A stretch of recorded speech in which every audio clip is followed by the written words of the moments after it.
Aš esu Ieva Šuipė, Savanoriai vaikams organizacijos vadovė.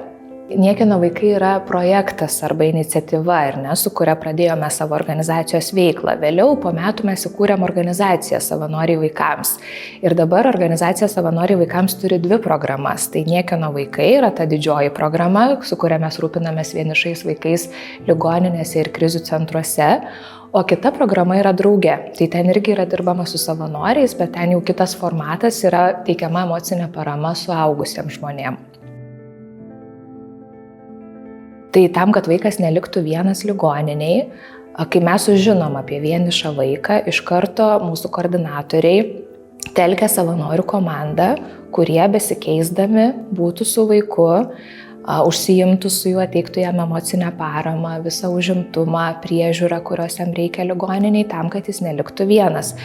Tai turbūt aš galėčiau sakyti, darbuotojai tai yra tiesiog pagalba savanoriams vykdyti šitą veiklą. Nuo paruošimo iki palaikymo jų, net ir atsisveikinimo su savanoriais, bet savanoriai yra tie pagrindiniai žmonės, kurių dėka vaikai nelieka vieniši. Tai šiuo metu mes vykdom savo veiklą su Niekieno vaikais Vilniuje, Kaune, Klaipėdoje, Šiauliuose, Panevėžyje, Marijampolėje. Ir prie Klaipėdos dar reikėtų pridėti Palangą, tai šitie būtų miestai, kuriuose vyksta budėjimai prie vaikų, teikiama emocinė parama. O savanorių Niekieno vaikų programa tai turi iš tiesų dabar šiuo metu apie 400. Tokio tikslaus skaičiaus nepasakysiu, nes jie kartais prisideda nusijama, bet būtų maždaug 400 savanorių. Tai tiek mums reikia jų, nes, pavyzdžiui, Vilniuje mes Kaune turim po 100 žmonių, nes Vilniuje ir Kaune šita veikla vyksta intensyviausiai, tai yra daugiausia vaikų, prie kurių budi mūsų savanoriai.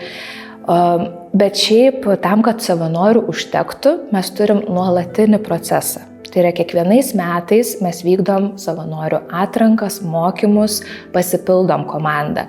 Tai vadinasi, kiekvienais metais yra taip, kad išlieka didelė dalis savanorių, 2 metus savanoriauja, bet dėl tų, kurie atkrenta natūraliai po metų, nebeišlieka, kai kurie atkrenta po metų, kai kurie po 2, kai kurie po 3. Yra tokių savanorių, kurie ir 5 ir 6 metus dar su mumis yra. Bet kadangi atkritis vis tiek yra, kai kurie savanoriai tiesiog jau baigia savanorystę, tai tada pasipildom naujai žmonėmis tas komandas. Tai dėl to tas procesas yra nuolatinis pas mus, kad kiekvienais metais vyksta tos atrankos mokymai. Tai pirmas etapas yra informacinės dienos, tokie informaciniai renginiai, į kuriuos mes kviečiam jungtis žmonės, kurie domisi savanorystę pas mus, nes šitų renginių metu mes supažindinam juos su visa veikla, koks yra savanorių veiklos pobūdis, kokie yra reikalavimai savanoriams, koks yra visas procesas. Tai pirmas etapas yra supažindinimas savanorių, būsimų savanorių. Tada sekantis etapas yra atranka. Atrankiniai pokalbiai, po kurių galim ir mes nuspręsti, ar tas žmogus yra tinkamas į šitą savanorystę pas mus, ir pats žmogus gali apsispręsti, ar jam šita veikla yra tinkama. Tai sekantis etapas yra mokymai, juos veda mūsų organizacijos psichologai, koordinatorės. Tai jų metu savanoriai yra supažindinami su visa informacija, kurios jiems reikės savanorystiai. Tai čia yra ir pats procesas, kaip atrodo patys budėjimai prie vaikų, tai yra psichologinės jiems reikalingos žinios apie vaikų raidą, apie vaikų poreikius, apie įvairius vaikų emocijas, elgesį, kaip jiems tą visą emocinę paramą ir priežiūrą suteikti. Taip pat kalbam daug apie savanorio vaidmenį, lūkesčius, ribas, supažindinam su tais dalykais.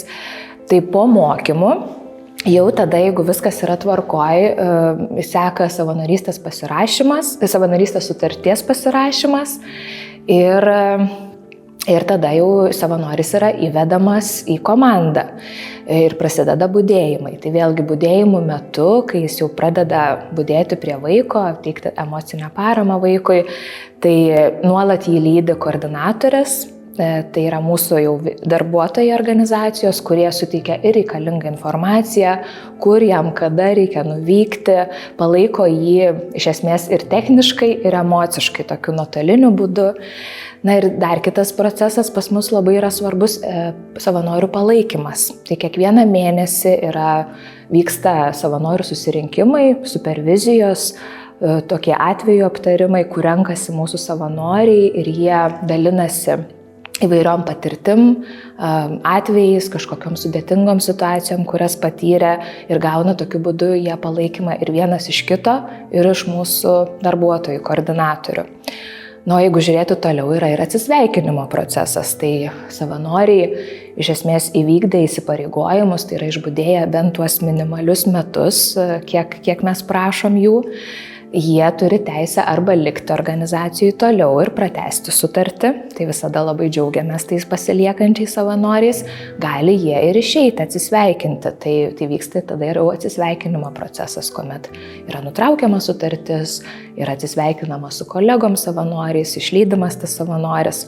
Na ir dabar sekantis dalykas naujas, kurį mes esam pradėję, tai mes turim savanorius alumnus. Tai yra žmonės, kurie yra buvę pas mus, savanoriavę, bet kažkokiu būdu, dėl tam tikrų priežasčių nebenorintis, nebegalintis toliau savanoriauti, bet norintis likti mūsų organizacijos viduje. Tie irgi vis tiek gali gauti informaciją apie mus, kas vyksta, sudalyvauti kai kuriuose renginiuose, kažkokiom idėjom savo prisidėti ir taip toliau. Šiaip galiu pasidžiaugti, kad mes nuo pat pradžių supratę, kad dirbsim su savanoriais, siekiam tą procesą padaryti kiek įmanoma kokybiškiau. Supratom, kad čia nebus šiaip, kad pasikvietė žmonės ir jų paprašyti tiesiog eiti prie vaikų. Ar nesupratom iš karto, kad šitie budėjimai bus ir nelengvi turbūt, ir reikia ir žinių, ir palaikymo savanoriam. Tai nuo pat pradžių mes darėm atrankas, mokymus ir iš karto jau nuo pat pirmųjų komandų startavom su tuo palaikymo mechanizmu.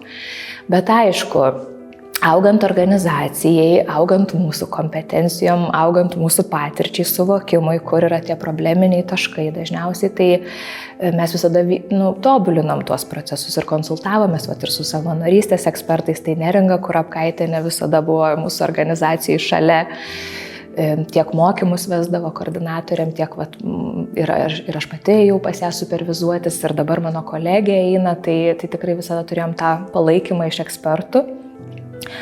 O kalbant apie tokias gal probleminės vietas, kur supratom, kad labiausiai reikia dirbti, tai turbūt viena dalis yra atrankos, nes pradžioj galbūt mes nebuvom išsigryninę dar tiksliai, kokių kompetencijų ir kokių asmeninių savybių žmonių mums reikia. Atrodė pradžioj, kad užtenka, kad būtų geras žmogus, mylėtų vaikus ar nebūtų sąmoningas ir viskas tvarkoj. Tai su laiku pamatėm, kad reikia ir kad žmogus tikrai turėtų laiko galimybių. Ir tą gana griežtai žiūrėti nuo pat pradžių, kad ir pats žmogus įsivertintų ateidamas pas mus savanoriauti ir kad mes tikrai galėtume įvertinti, ar tas žmogus galės tiek laiko skirti. Nes mūsų specifika savanorystės Niekieno vaikų programai būtent ir yra tokia, kad mes siekiam, kad prie vaiko keistusi kuo mažiau žmonių. Tai yra, kad vaikui, prie kurio jau ateina savanoriai, kad jam būtų išlaikomas tas santykis su keliais bent žmonėmis, kad jam būtų kuo daugiau saugumo. Negalime ten keliasdešimt žmonių komandos ar priskirti prie vieno vaiko, kad jie rotuodamasi būtų su juo. Tai tas siekis, kad būtų kuo mažiau žmonių, kad kuo mažiau žmonių pasikeistų prie vieno vaiko, tai būtent jis ir veda prie to, kad mums reikia nuo pat pradžių su savanoriais kalbėtis, ar jie turės pakankamai laiko, ar jie galės skirti pakankamą kiekį valandų. Tai šiuo metu, pavyzdžiui, Vilniuje, Kaune, mūsų tikslas yra, kad savanoris per metus galėtų budėti bent 200 su viršum valandų. Tai čia, jeigu taip žiūrėti, vidutiniškai sudaro bent 5 budėjimus po 5 valandas per mėnesį. Tai man atrodo, čia ir yra tas, kad suprantam, kad nuo pat pradžių, nuo pat atrankų proceso tas rūpestis prasideda, nes, kaip ir minėjau, svarbu, kad savanoriai ateitų su tinkamais lūkesčiais, prie kokių vaikų bus budima. Tai jau nuo informacinių dienų, nuo to informavimo etapo mes papasakojam, kokie yra tie mūsų klientai vadinami, kokie yra tie vaikai, prie kurių budam. Kad dalis bus kūdikiai, mažiukai vaikai, dalis bus paaugliai, dalis bus mokyklinukai, vaikai bus sergantis, tai bus labai retai teiksim paramą sveikam visiškai vaikui. Vaikai bus sergantis įvairiausiomis ligomis, nuo peršalimo, plaučių uždegimo, galbūt net ir onkologinių ligų. Vaikai gali būti su įvairiais raidos sutrikimais, su įvairiom negaliom, iš labai sudėtingų gyvenimo aplinkybių. Kartais tai bus vaikai tiesiog iš šeimos, kuomet dėl kažkokių objektyvių priežasčių mama, tėtis ar kiti artimi žmonės negali būti šalia vaiko ligoniniai, bet kartais tai bus vaikai patyrę labai daug traumų, netekčių, nepriežiūros arba kažkokių kitokių sudėtingų išgyvenimų. Tai dėl to yra svarbu suprasti, ar ne, kur tu ateini, su kokiais vaikais būsi. Tai man atrodo, čia yra tas pirminis dalykas, tada sekantis palaikymo etapas yra mokymai. Tai aš irgi labai tikiu tuo, kad kuo daugiau žinių, kuo daugiau įrankių mes savanoriams suteiksim dar iki budėjimo pradžios, tuo jie irgi jausis tokie tvirtesni, saugesni, labiau pasitikinti savimi ir žinantis, kaip su įvairiom situacijom galimom susitvarkyti. Tai dėl to mokymai pas mus trunka 6 savaitės, tai nėra 1 ar 2 dienų mokymai, stengiame suteikti kuo daugiau žinių, kuo daugiau informacijos dar iki budėjimo. Na, o sekantis svarbus etapas yra, kaip minėjau, tos supervizijos susirinkimai, kuomet kiekvieną mėnesį komanda savanorių renkasi ir jie kartu aptaria įvairius atvejus, budėjimus, nutikimus kažkokius, analizuoja įvairias situacijas, aišku, išlaikydami konfidencialumą, pagarbą vaikam, bet tuo pačiu irgi pasistiprina, palaiko vienas kitą, gauna palaikymą iš koordinatorių. Jeigu būna ypatingos krizinės situacijos, kaip, pavyzdžiui, kartais vaikai miršta, prie kurių mūsų savanoriai budi. Būna ypatingi, galbūt kažkokie sudėtingi atvejai, kai kažkokios šeimos aplinkybės labai sudėtingos to vaiko, ar kažkokie trauminiai įvykiai, ar kažkokios labai sudėtingos situacijos, tai tuomet į tas superviziją, susirinkimus mes kviečiamės ir psichologus, kad jie pravestų tos atvejo aptarimus su savanoriais, kad jie gautų dar tokį, kompetentingesnį palaikymą. Tai va, ir kaip minėjau, net ir budėjimo metu savanoris niekada nelieka iš esmės vienas. Jis bent jau nuotoliu yra nuolat palaikomas koordinatorės, į kurią bet kada gali kreiptis, jeigu jam ištinka kažkas ištinka, kažkokia krizė, kažkoks klausimas, kažko išsigąsta, sunerimsta, pasimeta, nežino kaip reaguoti, tai visada gali kreiptis tiek į kitus savanorius, tiek į koordinatorės tuo metu budinčias, kad tą palaikymą gautų. Šita veikla, šita organizacija labai stipriai pakeitė mano gyvenimą ir aš prisimenu dar iki šiol vieną atvejį, kai buvau labai įnikus į koordinavimą, ten tuo metu Vilnius, Kaunas buvo mano darbų sąraše, kažkoks buvo netgi labai sudėtingas atvejis, reikėjo greitai skubiai rasti vaikus savanorius prie vieno vaiko ir aš atsimenu, mano asmeniniai vaikai sirgo tuo metu. Ir aš pražiūrėjau, kaip mano dukrai sukilo temperatūra ir jinai neteko sąmonės. Ir aš važiuoju greitojoje ir galvoju, o Dieve, Ieva, tu per savo šitą darbą, tavo asmeniniai vaikai jau nukenčia, ar ne? Bet tai man buvo tokių daug pamokų gyvenimiškų šitam darbe. Bet kartočiau, nes tikrai buvo verta ir tai buvo labai sunku pradžioje, tikrai, kaip minėjau, ten mes dirbom pradžioje kelios moteris ir dirbom ten 2-3 žmonių galbūt darbo krūvių. Ir savanoriai mūsų, kurie atėjo iš pat pradžių, irgi jiems teko ten labai daug budėti, nes mes nesitikėjom, kad bus tiek veiklos, o surinkom pradžiai mažą komandą, nedidelę savanorių, atsimenu, Vilniuje. Ir nesitikėjom, kad iš karto reikės tiek daug žmonių, tai tada skubiai darėm papildomas atrankas, papildomus mokymus.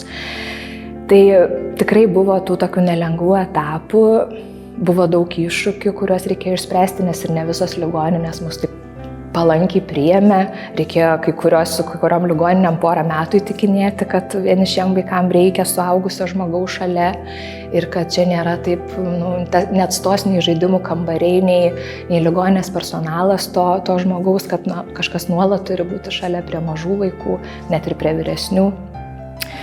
Tai tikrai buvo daug iššūkių šitoje veikloje, bet aš manau, kad kartočiau, nes buvo verta, nes ką mes turim dabar, tai galim tikrai džiaugtis. Aš labai džiaugiuosi 22 darbuotojų komanda, tokių kompetentingų, atsidavusių, mylinčių savo darbą, tikinčių šitą veiklą.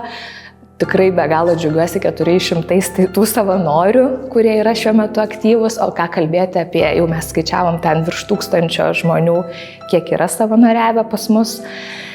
Tai tikrai didžiuojasi ir ta bendruomenė ir tikrai mes galim pasidžiaugti rezultatais, kad šiai dienai jau beveik apie 1600 vaikų per šitos beveik 8 veiklos metus neliko vieni dėka mūsų savanorių.